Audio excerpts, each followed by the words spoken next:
Bitcoin price reaction at highs. We're not at an all-time high here in Bitcoin, Mikey, but it's been a huge move. And I thought it was a good, whenever we see huge outlier moves like this in any asset class, Mikey, I like to take a look at the data and get as many data points as I can and essentially say, filter for past scenarios that we've been in this current scenario, which is to say highs in Bitcoin price, and look at what tends to happen afterwards from a short-term perspective and a medium to long-term perspective, and then get some trades on relative to that. Let the people know where the edge is in the future of Bitcoin trading. Maybe you can give everybody a little color as to what has been going on this week in Bitcoin and other cryptos, because you are our resident crypto head.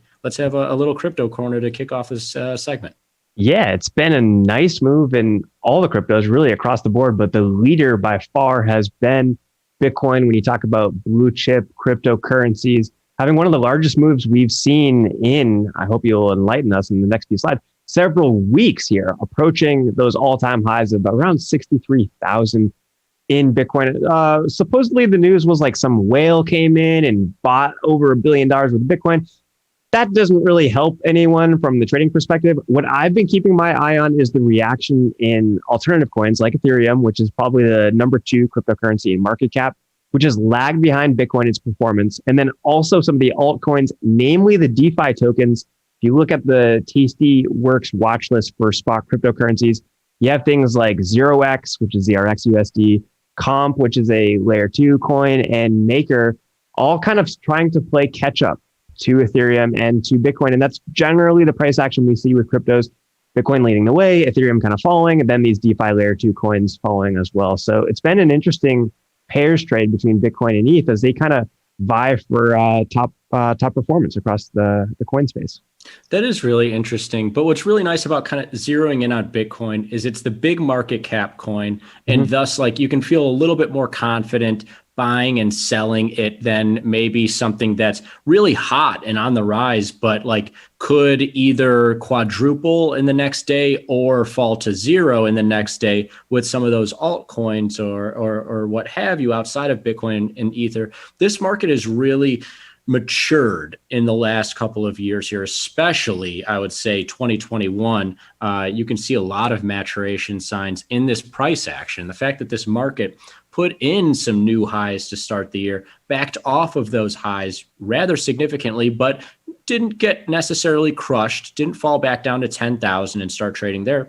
And then it picked itself up. And so this is some real nice price action to see, Mikey. It really does smack of a market that is maturing here. That being said, no other market, aside for, actually, I shouldn't say that because you've got natural gas and some of these other markets, but relatively speaking, no other market is up 35% in the last 2 weeks and rapidly approaching these all-time highs like Bitcoin is. It still is a market ripe with volatility. The question becomes, right now we're kind of a rounding error off of those all-time highs.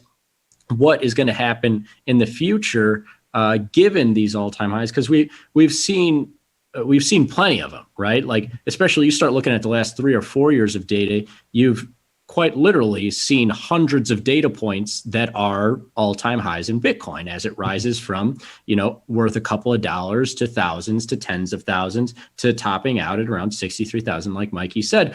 What do you think, Mikey, given your experience and trading crypto for the last couple of years here, what would you expect to be the short-term reaction of Bitcoin at highs and the longer-term reaction? Like, if I were to tell you, yesterday or actually rather the day before, Wednesday, is a new high in Bitcoin, what would you say is the expectation for the next day, the next week, and the next month? And I will give you, in the stock market, the data that I've crunched in the past has been new high in the stock market, like the S&P 500. The next day, they average out a little bit of a positive move. The next week, a little bit of a positive move. And the next month, a precipitous fall or reversal from those highs. What would you expect from a crypto like Bitcoin in that same scenario? Yeah, it's a really great question. And I'm glad we have actually the data now to look at this, because you look at the previous all-time high occurrences, we had no context for that. I mean, we were all-time high every week or like every other week, and there was no context or really like understanding of where we would stop. Now it's a little bit different because we're in familiar territory. Now, my expectation would be after the big move this week, that 7% rally, I would have expected a little bit of a sell-off. People just kind of taking some profits here and there after, this whale buy stepped in. It's just natural to see a little bit of a bounce back. Over the next week and the next month, I would expect things to trade higher. I think people get really excited in this market, and the more positive momentum that comes in kind of just fuels things higher.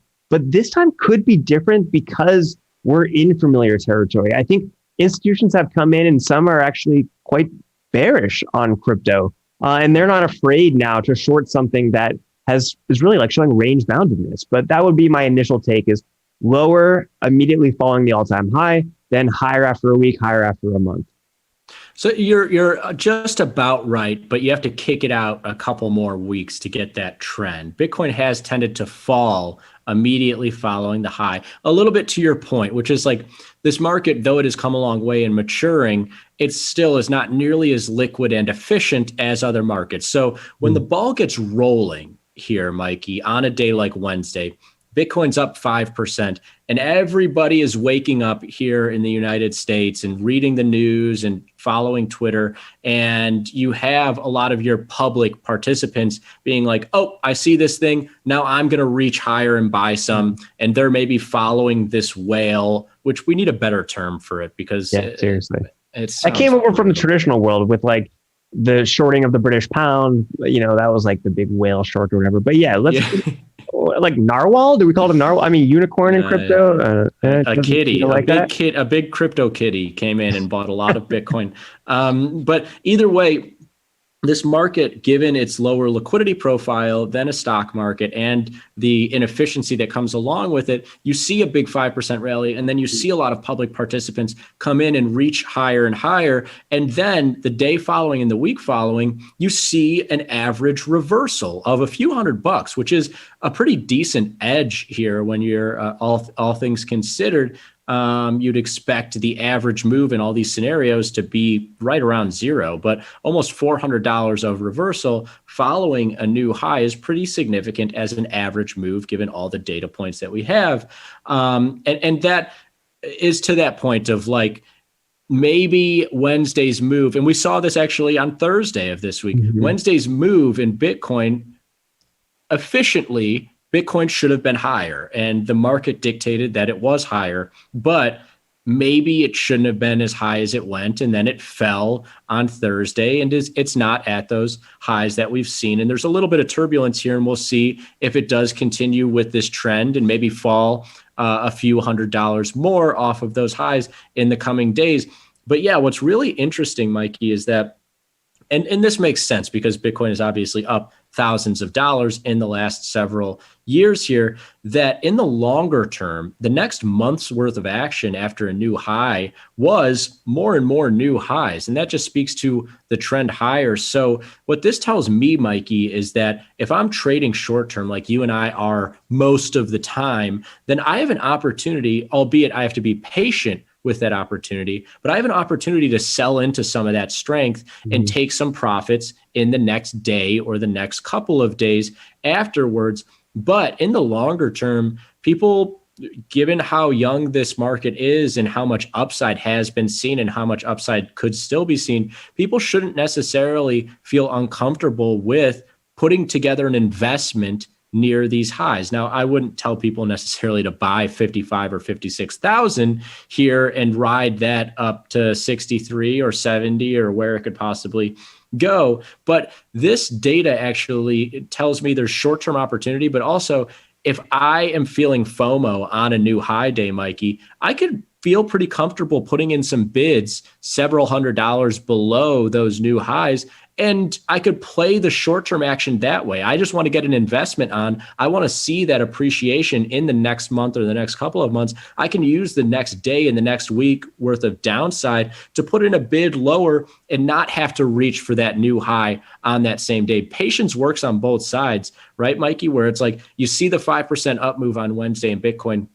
Maybe put in an offer 1 or 2% higher to get short for that short-term opportunity. But then also don't be one of those people that sees the new highs and then is just reaching immediately for that new high to get on a long. You could be paid, like Bitcoin's, it's not going anywhere. Like it's not going to disappear and just go from 55,000 to 100,000. Like I'd feel much better missing that new high on a Wednesday, and maybe it's up another $100 or $200 the next day or the day following, and I wasn't right. But at least like I gave it some time to breathe, and I didn't reach so high in the midst of all the excitement, right? Yeah, you make such a good point about not reaching. I've made this mistake so many times, and it's hard not to because it's exciting, right? Like you want to get in, you don't want to miss this stuff, but if you take a moment and try and get mechanical, you even look at the intraday price action. I think your data is just probably closing prices. Close to close, yeah.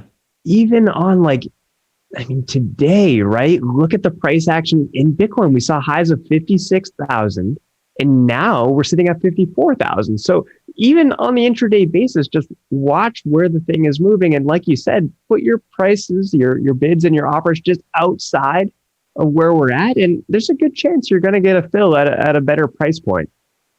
Absolutely. You almost want to lean on that volatility, Mikey, all of those different price points that it hits in any given minute, any given hour, any given day, and just not be the person that's lifting offers or hitting bids. You just don't want to be there. And this final point speaks to that as well, if I can get the stuff right. Which is the standard deviation around all of these moves is pretty wide. The variance is wide because this market is volatile. And so while the average move in the next day and the next week is lower on average, that's plus or minus thousands of dollars there. And same goes for the next month. Which is to say, if you're using this data to just get some active trades in, it's like, oh, okay, so the next high that I see, the next big up move I see in Bitcoin, I'm going to try to put an offer and make money on the scalp lower. Make sure that you're using small products to do that.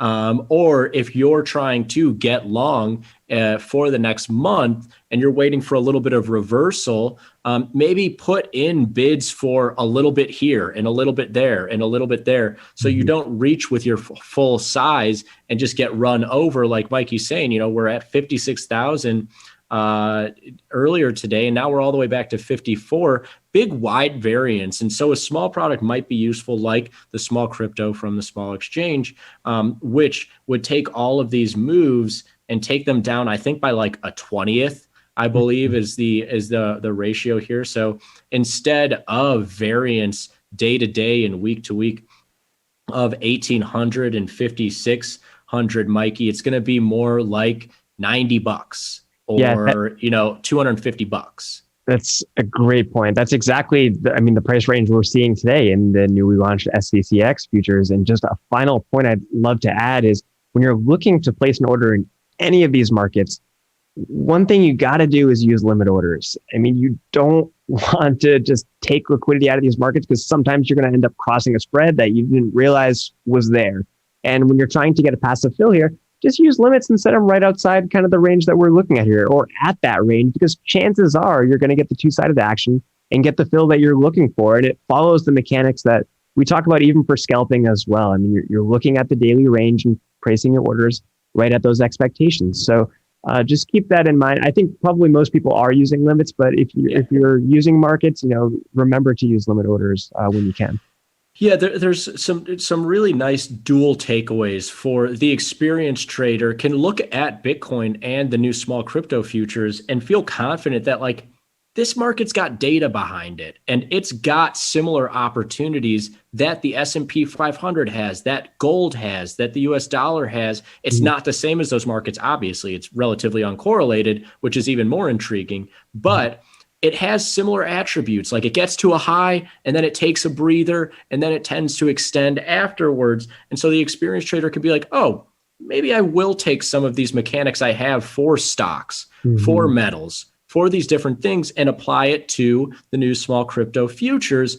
And the crypto head, who is like new to trading, new to markets, relatively speaking, has been trading cryptos for a few years now or a few months. One of the things that you really have to learn about trading is that patience is essential and you're going to miss trades, but I'd rather miss some trades and not get run over than get run over and get in on everything, right? Like excitement is great, but emotions have to be a little bit, just decreased when it comes to trading, because this is your money. And just because there's a headline, and this is where companies are getting in trouble, is people can produce headlines on any crypto on any given day that lies to you about the upside. If you're going to buy something that's good for you, don't reach. Have some patience. And when you get a big move like this, make sure that you're not getting taken here and getting carried away with the exciting headline of the day. So that's Bitcoin price action and reaction at the highs, Mikey. Hopefully people learned a lot here today. Yeah, that was great. I mean, there's going to be plenty more to talk about as well. Yeah. You can finally short Bitcoin. I mean, like if you wanted to, you can play both sides now with this SCCX future. And that freedom is just immensely powerful. And I'm really excited to see what people do with it as this market develops and as this SCCX continues to trade. So great stuff, Frank. Thanks so much for having me on. Awesome, man. Yeah, thank you so much for joining us. You now are allowed to go take part in Pizza Friday. Not a ton of people here in the Small Exchange office, but we have a ton of really good looking pizza out there from the local Banshee that I know some Tasty Trade people have had in the past. It's really good. Expensive. Let's call it what it is. It's too expensive. Yeah, but it's good. I mean, it's really just like flour and salt and water, like any pizza. But yeah, you're paying for the technique or whatever. It's a cool style. It's fun to go in there. Could you imagine if I told you, Mikey, being the, like I say, resident crypto head, is into NFTs and all these different things. And if I told you, Mikey, he's like, oh, this new run of NFTs just came out. Some of them are going for, 10, 15 ETH, some like really high prices. Well, it's just like pixels and colors and whoa, it shouldn't be worth that much, man. Like, I don't know. Definitely true. But I did say it's the technique, right? And a Fidenza is a really unique algorithm to generate this art. I think AI art is just cool in general. But yes, the hype is unwarranted. Well, you can go get hype with some pizza, my friend. I'm going to get hype with my great old pal, Peter Momet, Splashing the Futures, coming up next. Non-farm payrolls today. Interesting. We'll see if there's anything to do now that the dust has settled, so to speak. Thanks, everybody, for watching. Mikey, thanks for joining me. Splashing the Futures coming up next. Thanks.